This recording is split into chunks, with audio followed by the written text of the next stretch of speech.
Les plateformes élévatrices mobiles de personnel, en abrégé PEMP, sont utilisées dans de nombreux secteurs d'activité, industrie, commerce, bâtiment. Elles contribuent à sécuriser les opérations de travail en hauteur. Les PEMP fonctionnent avec une énergie, soit thermique, soit électrique.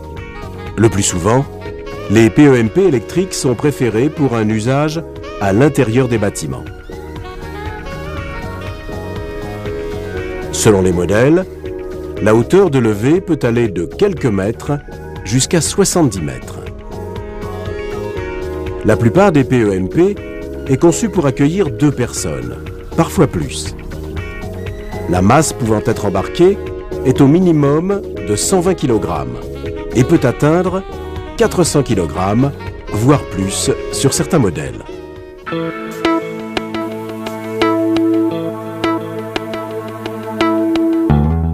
Il existe de nombreux types de PEMP adaptés à la diversité des opérations à réaliser et aux conditions d'intervention.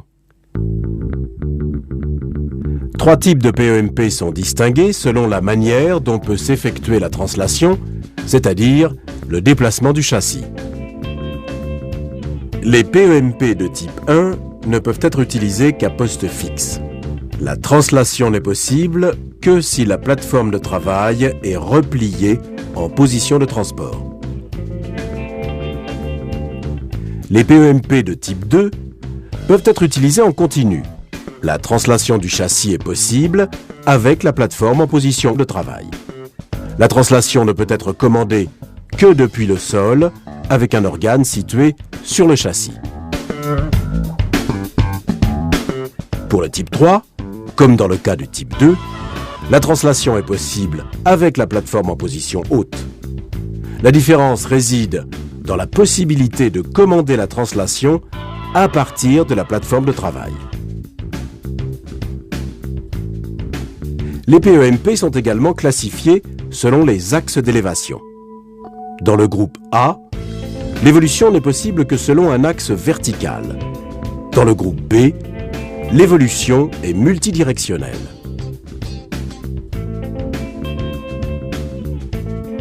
En résumé, les 3 types et les 2 groupes constituent 6 catégories différentes de PEMP.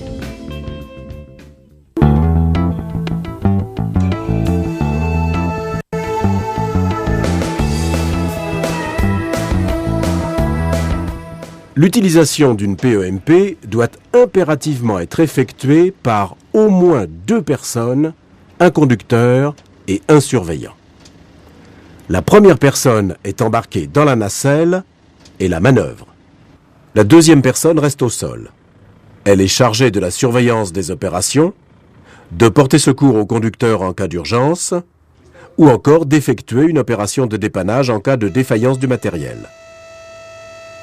Si nécessaire, le surveillant au sol guide le conducteur. Dans le cas des PEMP de type 2, une 3e personne est préposée à la conduite du porteur. La conduite et la surveillance d'une PEMP ne peuvent être confiées qu'à des personnes âgées d'au moins 18 ans. Elles doivent avoir suivi une formation théorique et pratique pour acquérir les connaissances et le savoir-faire nécessaires à la conduite en sécurité. La durée et le contenu de la formation doivent être adaptés au type de PEMP concerné. Cette formation peut être dispensée au sein de l'établissement ou assurée par un organisme de formation spécialisé. Elle doit être complétée et actualisée chaque fois que cela est nécessaire.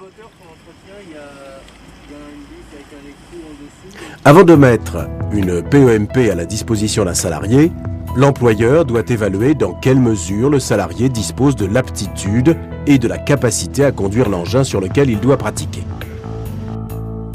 Cette évaluation porte sur 3 points. Un examen d'aptitude médicale particulier est réalisé par la médecine du travail. Des examens complémentaires peuvent éventuellement être prescrits par le médecin.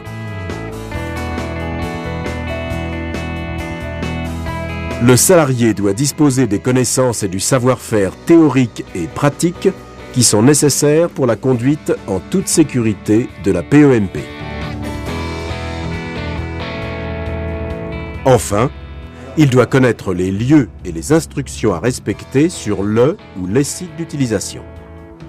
Si les résultats de l'évaluation sont satisfaisants pour chacun des 3 points, alors l'employeur peut délivrer une autorisation de conduite au salarié. L'autorisation de conduite n'est valable que dans l'entreprise qui l'a délivrée. Si nécessaire, l'autorisation de conduite peut être limitée à certains lieux ou secteurs de l'entreprise. Elle n'est valide que pour le type de PEMP pour lequel elle a été établie. Il est préférable, voire recommandé, que le surveillant dispose d'une autorisation de conduite.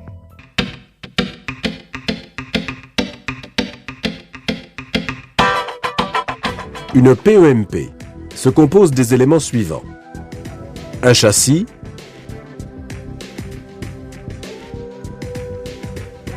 une structure extensible, une nacelle,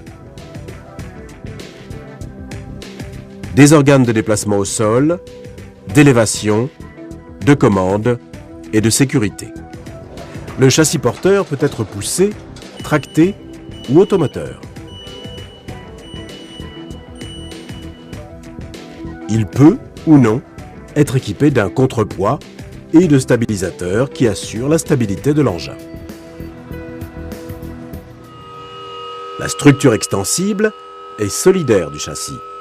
Elle permet de mouvoir la plateforme de travail jusqu'à la position désirée. Il peut s'agir par exemple d'un bras articulé, d'une flèche télescopique, d'un mât télescopique,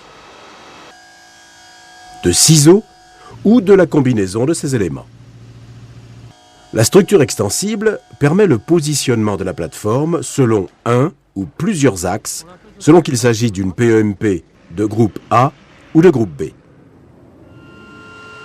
Dans certains cas, la structure extensible permet la rotation de la plateforme.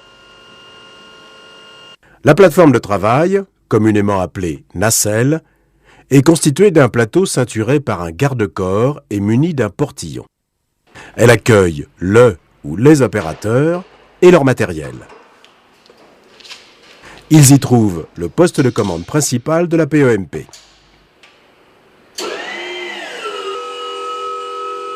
Les organes de déplacement au sol comprennent un moteur électrique ou thermique associé à une transmission électrique, mécanique ou hydrostatique, une batterie, des roues qui, en fonction du sol sur lequel roule l'engin, sont équipées de pneus gonflés, de pneus pleins souples ou encore de bandages. Les organes d'élévation assurent les mouvements de la structure extensible. Il s'agit d'un circuit hydraulique avec pompe, distributeur et vérin.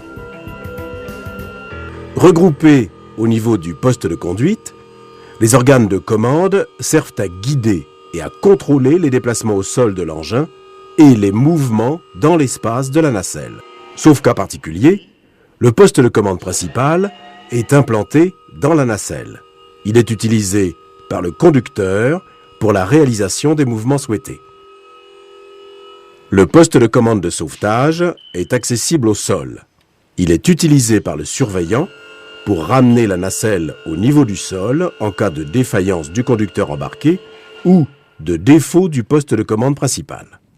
Le poste de commande de dépannage, qui peut être confondu avec le poste de commande de secours, permet de ramener la nacelle au niveau du sol en cas de panne des autres postes de commande ou de panne de l'alimentation principale en énergie. Les organes de sécurité comprennent un dispositif d'arrêt général et un coupe-batterie ou dispositif équivalent permettant d'isoler l'engin de sa source d'énergie. Le garde-corps, qui ceinture la plateforme de travail, et le portillon protègent l'opérateur des chutes de hauteur.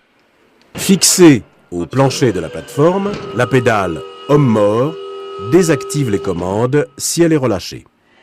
Au niveau du châssis, des protecteurs empêchent l'accès aux organes mobiles.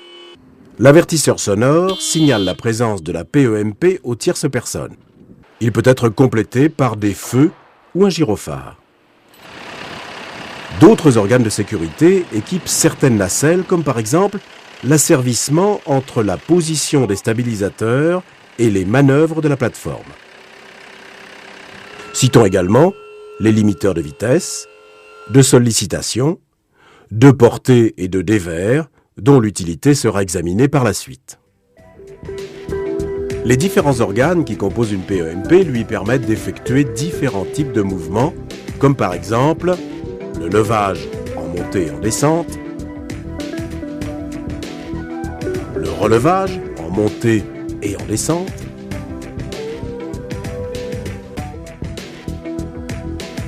le télescopage en sortie et en rentrée, l'orientation vers la gauche et vers la droite, la translation en avant et en arrière, la rotation vers la gauche et vers la droite, l'inclinaison en avant et en arrière.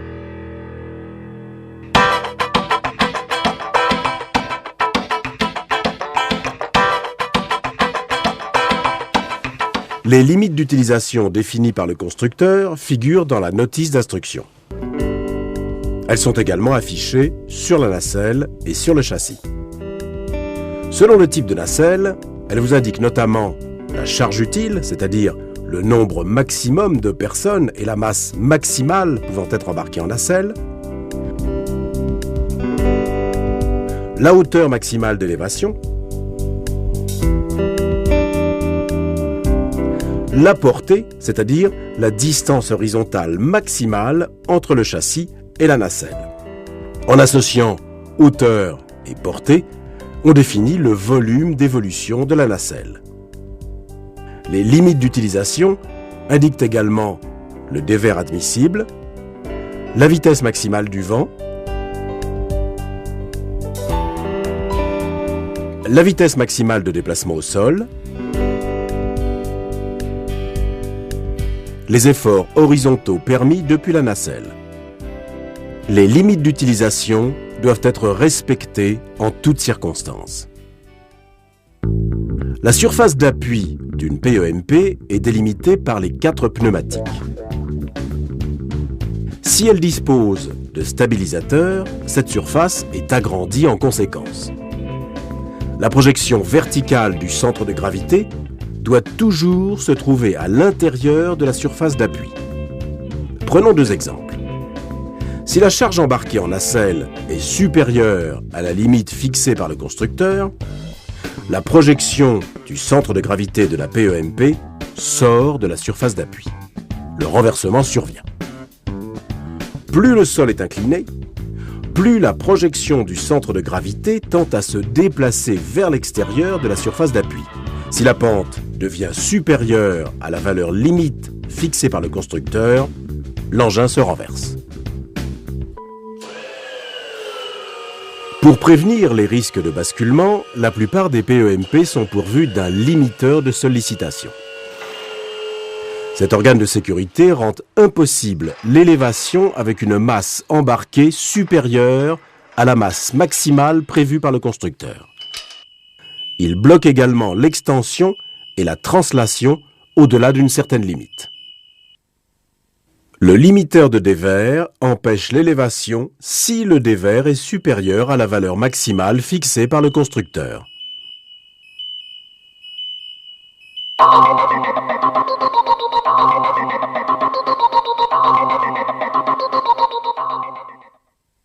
La conduite d'une plateforme n'est pas sans risque. Examinons ensemble les situations dangereuses qui peuvent être à l'origine d'accidents. Certaines plateformes ne sont pas équipées d'un limiteur de sollicitation qui empêche tout mouvement aggravant lorsque la charge maximale est atteinte.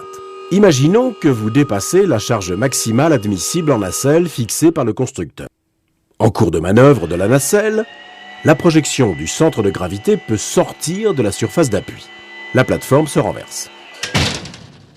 La surcharge peut survenir de manière inopinée. C'est le cas d'une intervention sur un équipement dont un élément de forte masse tombe dans la nacelle.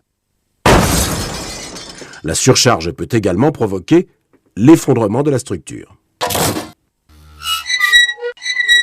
Plus le sol est incliné, plus la projection du centre de gravité tend à se situer vers l'extérieur de la surface d'appui. Au-delà d'une certaine pente, la plateforme se renverse. La stabilité de la plateforme dépend aussi de l'état du sol de la zone de manœuvre. S'il repose sur un sol meuble, les pneumatiques ou les stabilisateurs de la plateforme peuvent s'enfoncer et provoquer le renversement de la plateforme.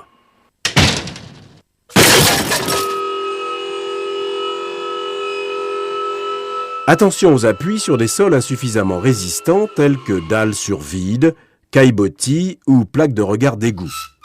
Ils risquent de céder et de provoquer le renversement de la plateforme. Si un des points d'appui est positionné sur une surface non plane, une roche, un morceau de bois, la plateforme est en dévers et peut se renverser. Utiliser une lance incendie génère des efforts latéraux importants. Si la nacelle n'est pas spécifiquement adaptée à ce type de travail, elle peut se renverser. Si la vitesse du vent dépasse la limite fixée par le constructeur, la plateforme peut prendre du ballon et se renverser. Ce risque est aggravé si des matériaux à forte prise au vent, panneaux par exemple, sont embarqués en nacelle. Les chutes de la plateforme ont toujours des conséquences très graves, souvent mortelles. Si vous accédez à la nacelle en utilisant les ciseaux, le bras ou une échelle, vous risquez de chuter. Il en est de même si vous utilisez un tabouret, un escabeau ou des planches pour accéder à une plus grande hauteur. Ou encore si vous grimpez sur le garde-corps de la plateforme. Les conséquences d'une chute sont aggravées si vous ne portez pas de harnais ou si la longe n'est pas reliée à un point d'ancrage de la nacelle. Il n'est pas habituel de se mouvoir dans un espace à 3 dimensions. Des risques existent, comme par exemple un écrasement contre une charpente ou un mur. Un cisaillement lors d'un déplacement sous un balcon, une passerelle, une charpente ou un pont roulant. S'il n'a pas été vérifié en préalable que la zone d'intervention est compatible avec l'encombrement de l'engin en position repos et travail, des heurts peuvent survenir en cours de manœuvre.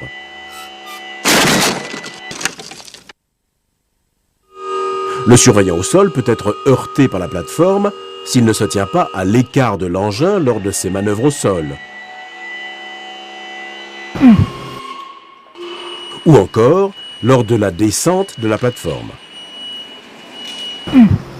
Si le surveillant au sol ne se tient pas à l'écart de la nacelle et ne porte pas de casque de sécurité, il peut être blessé par des outils ou des matériaux chutant involontairement de la plateforme.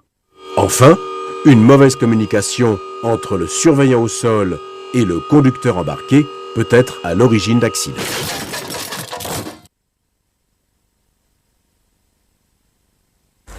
Les opérations de soudure ou les travaux qui nécessitent l'emploi de produits inflammables exposent l'opérateur en nacelle à des risques d'incendie. En cas de départ de feu, l'opérateur peut être gravement brûlé s'il ne dispose pas d'un extincteur en nacelle.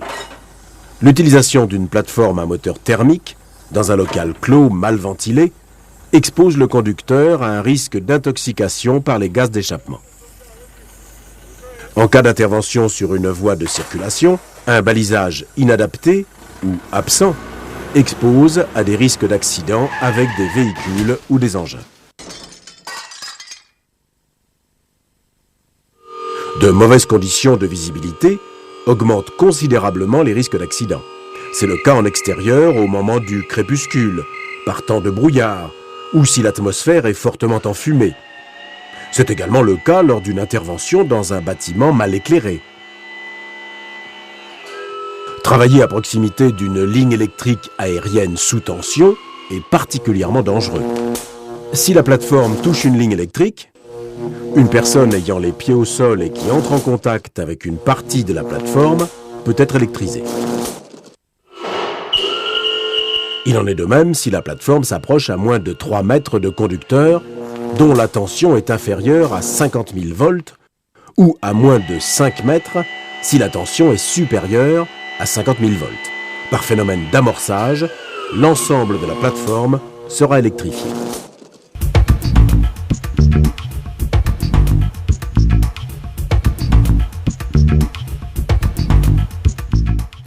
Ce panorama des risques d'accident vous a convaincu de la nécessité d'adopter un comportement rigoureux en toutes circonstances. La moindre négligence peut avoir des conséquences graves pour vous, vos collègues de travail et pour le matériel. Comment agir au quotidien pour conduire votre PEMP en toute sécurité? Avant de prendre votre poste, vous devez vous munir des équipements de protection individuelle qui sont nécessaires au travail à réaliser et que votre employeur vous a fournis. Vêtements de travail et chaussures de sécurité. Si vous êtes le conducteur de la plateforme et si cette dernière dispose d'anneaux d'ancrage, vous devez vous équiper d'un harnais de sécurité et d'une longe. Que vous soyez conducteur embarqué ou surveillant au sol, vous devez porter un casque de sécurité. Le port des gants peut s'avérer nécessaire pour certaines opérations. Vous devez toujours vérifier le bon état et la propreté des équipements de protection individuelle avant chaque usage et les utiliser conformément aux notices d'instruction. Vous consultez le registre d'observation pour vérifier si les anomalies éventuelles ont été levées et vous récupérez la clé de contact.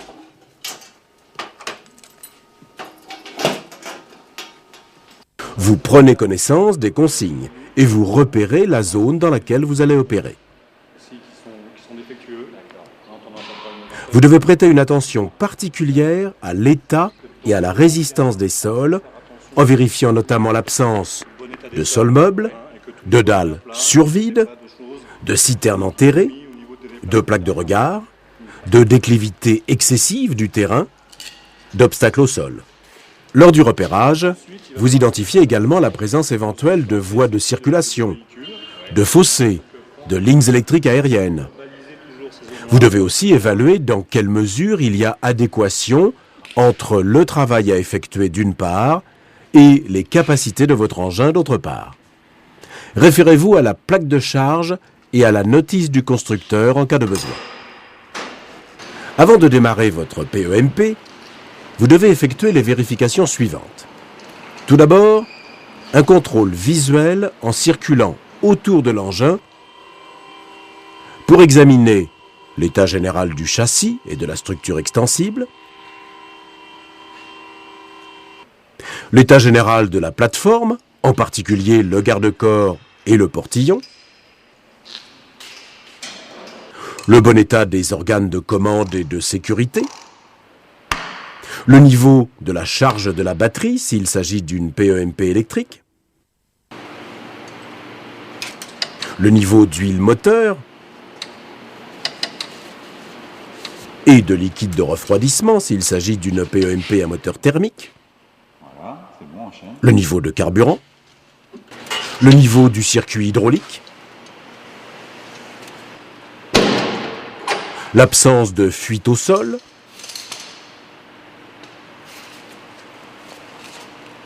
l'état des pneumatiques ou des bandages, la présence et le serrage des écrous, l'état des flexibles hydrauliques, des câbles électriques et leur branchement,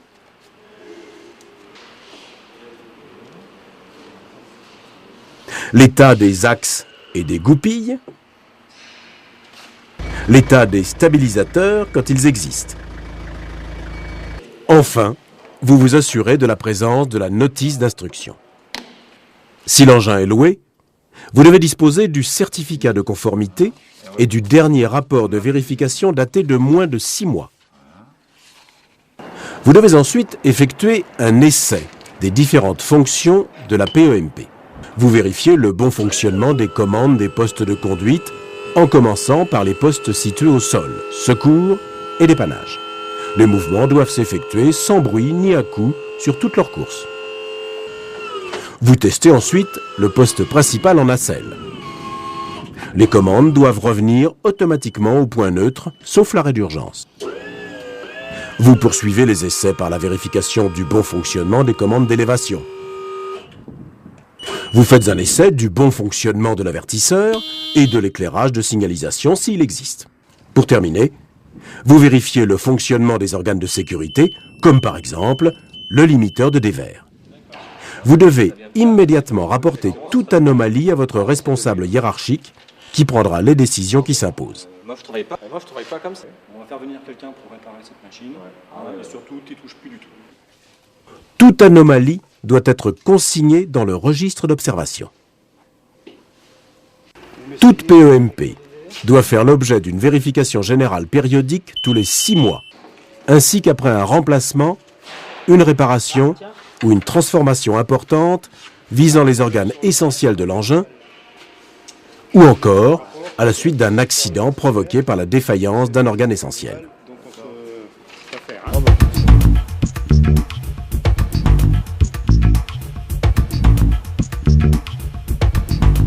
Vous avez vérifié votre PEMP. Vous pouvez commencer votre travail en vous attachant à respecter les règles de la conduite en sécurité. Vous devez baliser toute l'aire de travail de la plateforme pour éviter que des tierces personnes puissent être blessées par l'engin ou par une chute d'objets et pour éviter que la PEMP soit heurtée par un engin ou un véhicule circulant à proximité.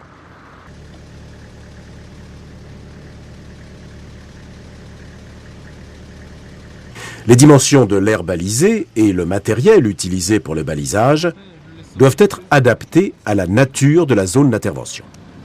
Pendant l'intervention, le surveillant doit veiller à ce qu'aucune personne ne pénètre dans la zone balisée. Lors des déplacements au sol, vous devez respecter les règles de circulation et maintenir une distance de sécurité suffisante avec les piétons, les véhicules ou les engins. Adaptez votre vitesse à la zone traversée. Ralentissez au franchissement des portes, aux intersections, en bout d'allée, prenez les virages à vitesse réduite. Signalez votre présence en utilisant l'avertisseur sonore. Soyez toujours vigilant lors de vos déplacements pour éviter tout contact, heurts ou frottement entre votre engin et les installations. Assurez-vous que vous disposez d'une hauteur libre suffisante avant de vous engager sous une passerelle, un balcon ou un élément de charpente. Les manœuvres d'approche permettent de positionner la PEMP au plus près de la zone d'intervention. Si vous utilisez une PEMP à poste fixe ou à élévation, suivant axe vertical, positionnez l'engin à la verticale ou au plus près de la verticale du poste de travail. Déplacez la plateforme de manière progressive et sans à-coups, en évitant de manœuvrer plusieurs commandes en même temps. Pour les plateformes utilisées en continu, vous pouvez conduire l'engin avec la plateforme de travail levée. Avant toute chose, repérez le cheminement pour vous assurer que le sol est résistant, sans dévers excessifs ni obstacles. Positionnez la plateforme dans l'axe du châssis porteur, de préférence en position basse. Positionnez-vous dans le sens du déplacement. Ne procédez qu'à un seul mouvement à la fois. La marche arrière ne doit être pratiquée que pour de très courtes distances. Puis, comme pour les plateformes utilisées à poste fixe, faites d'abord une approche globale, puis une approche près du poste de travail. Pour une utilisation à poste fixe, vous devez assurer une bonne horizontalité du châssis porteur. Dans certains cas, l'utilisation de cales s'avère nécessaire. Les cales doivent avoir des dimensions et une solidité suffisantes. Elles doivent être positionnées avec soin en s'assurant de la résistance du sol. Si la PEMP dispose de stabilisateurs, leur mise en œuvre doit être effectuée selon les recommandations du constructeur. Au voisinage d'une fouille, respectez les distances d'approche. Autant à l'extérieur qu'à l'intérieur de bâtiments, installez un éclairage autonome si la visibilité est insuffisante avant de commencer votre intervention. Si la visibilité devient insuffisante en cours d'intervention, ne vous mettez pas en danger. Arrêtez le travail. Gardez à l'esprit qu'en toutes circonstances, vous devez bien voir et être vu. Lorsque les conditions de travail ne permettent pas la communication de vive voix, la liaison nacelle-sol devra être assurée par radio ou moyen équivalent. Les gestes de commandement peuvent aussi être pratiqués par le surveillant au sol pour guider le conducteur embarqué. Si la vitesse du vent dépasse la vitesse limite fixée par le constructeur, vous ne devez pas utiliser la plateforme. Même si le vent paraît faible, ne manipulez pas des objets de grande surface tels que des panneaux. Dans le cas de travaux exposant l'opérateur en nacelle à des risques d'incendie, celui-ci doit respecter les consignes de prévention en vigueur et disposer d'un extincteur approprié situé à portée de main. Pour éviter les chutes de hauteur, vous ne devez jamais accéder à la plateforme en utilisant les ciseaux, le bras ou une échelle. L'accès ne doit se faire qu'avec la plateforme en position basse. Vous passez par le portillon et vous vous assurez qu'il est correctement fermé et verrouillé. Si la nacelle est pourvue d'ancrage, vous y connectez la longe de votre harnais. Veillez à descendre de la plateforme sans sauter.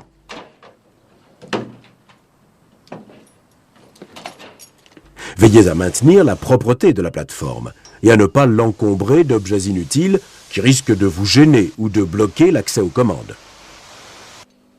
Les chutes de hauteur ont toujours des conséquences très graves, parfois mortelles. Si la plateforme est munie d'ancrage, vous connectez la longe de votre harnais de sécurité à l'un d'entre eux dès que vous accédez à la nacelle. Vos pieds doivent rester en permanence au contact du plancher de la nacelle. Vous ne devez jamais grimper sur le garde-corps de la plateforme. Vous ne devez jamais utiliser un tabouret, une échelle, un escabeau, des planches pour atteindre des hauteurs supérieures. De même, ne vous penchez pas hors de la plateforme.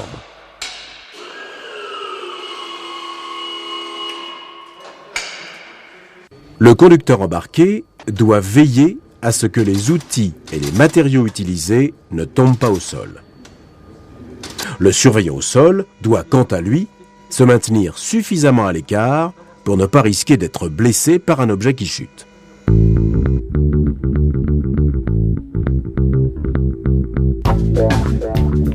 En cas de défaillance du conducteur embarqué, le surveillant au sol doit être capable de réaliser rapidement la manœuvre de sauvetage pour ramener la plateforme au sol. Le surveillant utilise les commandes du poste de sauvetage en appliquant la procédure indiquée dans la notice d'instruction. Christian, ça marche pas, je suis en panne. En cas de défaillance du matériel, le surveillant au sol réalise la manœuvre de dépannage. Pour ce faire, il utilise les commandes du poste de dépannage conformément à la notice d'instruction.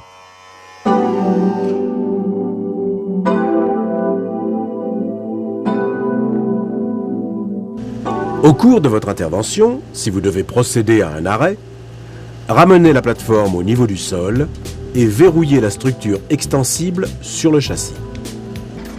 Vous relevez les stabilisateurs si l'engin en est pourvu. Conduisez votre PEMP jusqu'à un emplacement adapté et autorisé pour le stationnement et balisez-le. Ne procédez jamais à un arrêt sur une voie de circulation, sur une pente, devant une sortie de secours ou encore devant des équipements de secours. Serrez le frein d'immobilisation et vérifiez que les commandes sont positionnées au point neutre. Enfin, n'oubliez pas d'enlever la clé de contact afin qu'une personne non autorisée ne puisse s'en servir. En fin de poste, procédez comme pour l'arrêt et conduisez votre PEMP à l'endroit prévu pour son remisage. Évacuez le matériel embarqué et nettoyez l'engin.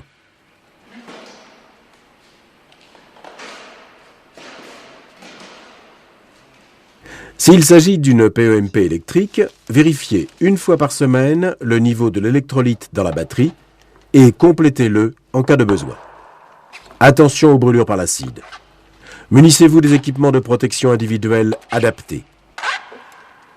Gants, lunettes, tabliers. Mettez les batteries en charge si nécessaire et selon la notice d'instruction. Respectez rigoureusement l'interdiction de fumer. S'il s'agit d'une PEMP thermique, faites le plein de carburant si nécessaire. Arrêtez le moteur avant de faire le plein. Pendant le remplissage, ne fumez pas et n'utilisez pas votre téléphone portable. Pour terminer, signalez à votre responsable hiérarchique toutes les anomalies rencontrées pendant votre travail et concernant non seulement votre engin, mais aussi les installations. Consignez-les dans le registre d'observation.